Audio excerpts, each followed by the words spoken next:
মাহে রমজানের এই পড়ন্ত বিকেলে আমি শ্রদ্ধার সাথে স্মরণ করছি মহান মুক্তিযুদ্ধের বীর শহীদদের, 90-এর গণ আন্দোলন এবং 24-এর গণ অভ্যুত্থানে শাহাদাত বরণকারী সকল ছাত্র জনতাকে গভীর শ্রদ্ধার সাথে স্মরণ করছি 2009 সালের 25 এবং 26শে ফেব্রুয়ারি পিলখানায় সংগঠিত বর্বরোচিত হত্যাকাণ্ডে শাহাদাত বরণকারী 57 জন দেশপ্রেমিক সেনা কর্মকর্তা সহ 74 জন বীর শহীদকে। আমি তাদের আত্মার মাগফিরাত কামনা করছি এবং শোক সন্তপ্ত পরিবার বর্গের সদস্যের প্রতি জানাই গভীর সমবেদনা। আজ 25শে ফেব্রুয়ারি জাতির ইতিহাসে এক রক্তাক্ত এবং বেদনা বিধুর দিন।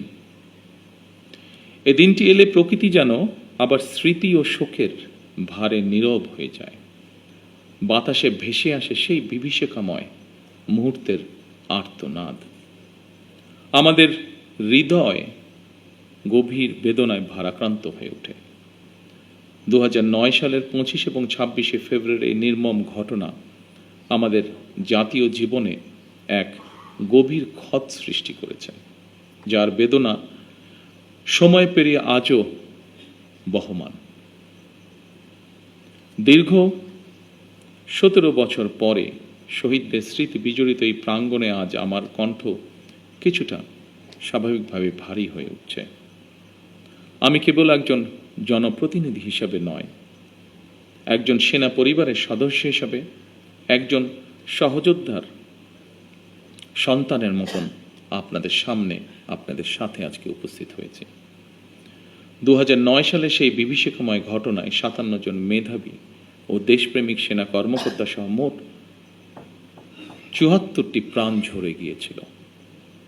প্রতিটি নাম একটি পরিবারের আলো নিভে যাবার গল্প, প্রিয়জন হারানোর বেদনা বিধুর অধ্যায়, একটি সন্তানের পিতৃহীন হওয়ার ইতিহাস, একটি স্বপ্নের অসমাপ্ত মহাকাব্য।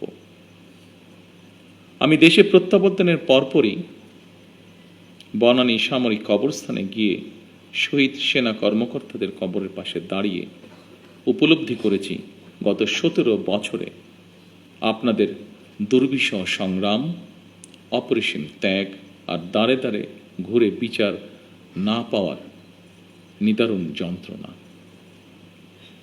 সম্মানিত উপস্থিতিবৃন্দ, আমি বিশ্বাস করি পিলখানার ঘটনাকে রাষ্ট্রীয় মর্যাদায় স্মরণ করা আমাদের জাতীয় দায়িত্ব।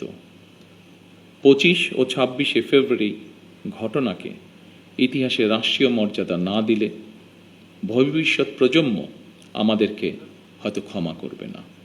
তাই সেনাবাহিনীও আপনাদের সঙ্গে আলোচনা করে 25 এবং 26শে ফেব্রুয়ারি স্মৃতিকে অম্লান করে রাখতে বর্তমান সরকার ইনশাল্লাহ কাজ করবে। আমাদের সীমান্তরক্ষী বাহিনী শিকড় আমাদের স্বাধীনতার ইতিহাসে প্রথিত। 1971 সালের যেদিন চট্টগ্রামের কালুরঘাট বেতার কেন্দ্র থেকে শহীদ রাষ্ট্রপতি জিয়াউর রহমান স্বাধীনতার ঘোষণা দিয়েছিলেন, সেদিন সেনাবাহিনীর সাথে তদানীন্তন ইপিআরের সদস্যবৃন্দ বেতার কেন্দ্রের দায়িত্বে নিয়োজিত এক থেকে গৌরবময় ইতিহাসের সাক্ষী হয়েছেন এবং মহান মুক্তিযুদ্ধের সূচনা লগ্ন থেকে সেনাবাহিনীর সাথে অবিস্মরণীয় অবদান রেখে চলেছেন। পরবর্তীকালে শহীদ রাষ্ট্রপতি জিয়াউর রহমান সীমান্তরক্ষী বাহিনীকে সুসংহত করতে বিশেষ গুরুত্ব আরোপ করে অবকাঠামোগত উন্নয়ন এবং প্রয়োজনীয় সংস্কার কাজ করেন। সেনাবাহিনী থেকে যোগ্য ও মেধাবী অফিসারদের পেশনে প্রেরণের সংখ্যা বৃদ্ধি করা হয়। 1978 সালে এই বাহিনীর ইতিহাসে সবচেয়ে বড় ঘটনা হল সামরিক কায়দায় নতুন করে পুনর্গঠিত করা। পূর্বের উইংসমূহকে পরিবর্তন করে ব্যাটালিয়নে রূপান্তর করা হয়। 2টি নতুন ব্যাটালিয়ন সংযোজন করে বাহিনীর সংগঠনকেও পরিবর্ধিত করা হয়। দীর্ঘ সংগ্রামের পর আজ জনগণের রায় নির্বাচিত সরকার দেশ পরিচালনা করছে। দেশের প্রশ্নে আমরা সীমান্ত বাহিনীকে আরও আধুনিক ও সুসংহত করব ইনশাআল্লাহ। আমাদের সদস্যরা দেশপ্রেম ও পেশাগত উৎসর্গতায় সীমান্তে দায়িত্ব পালন করবে ইনশাআল্লাহ। বাংলাদেশের স্বাধীনতা যুদ্ধে এবং স্বাধীনতা পরবর্তী দেশ গঠনে সেনাবাহিনীর রয়েছে উজ্জ্বল ইতিহাস। সেনাবাহিনী আমাদের সার্বভৌমত্বের প্রতীক। আমি মনে করি পিলখানার এই মর্মান্তিক ঘটনা ছিল আমাদের সার্বভৌমত্বকে নস্যাৎ করার একটি অপপ্রয়াস। পিলখানার ঘটনার পরিক্রমায় আমাদের জাতীয় নিরাপত্তার কাঠামোর দুর্বলতা ফুটে উঠেছে। তাই বহির্বিশ্বের সাথে তাল মিলিয়ে আমাদের জাতীয় নিরাপত্তার কাঠামোকে আরও আধুনিক, সময় উপযোগী এবং শক্তিশালী করা প্রয়োজন অবশ্যই, এবং এ লক্ষ্যেই আমাদের সরকার কাজ করবে ইনশাআল্লাহ। একই সাথে শহীদ পরিবারের সদস্যদের কল্যাণে তাদের সন্তানদের শিক্ষা, চিকিৎসা ও পুনর্বাসনের জন্য দীর্ঘমেয়াদী সুরক্ষা ব্যবস্থা গড়ে তোলার প্রতিশ্রুতি আমরা এরই মধ্যে ব্যক্ত করেছি। মাহে রমজান আমাদের সংযম এবং আত্মশুদ্ধির শিক্ষা দেয়। মহান আল্লাহর দরবারে প্রার্থনা করি তিনি যেন শহীদদের আত্মাকে শান্তিতে রাখেন, তাদের পরিবারকে ধৈর্য ও শক্তি দান করেন এবং আমাদের রাষ্ট্র প্রতিষ্ঠানসমূহকে ন্যায়, শৃঙ্খলা ও দায়িত্ববোধের পথে পরিচালিত করেন।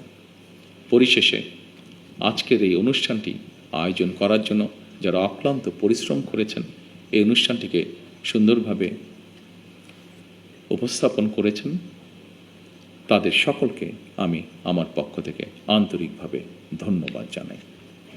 আল্লাহ আমাদের দেশকে হেফাজত করুন। আল্লাহ হাফেজ। বাংলাদেশ জিন্দাবাদ।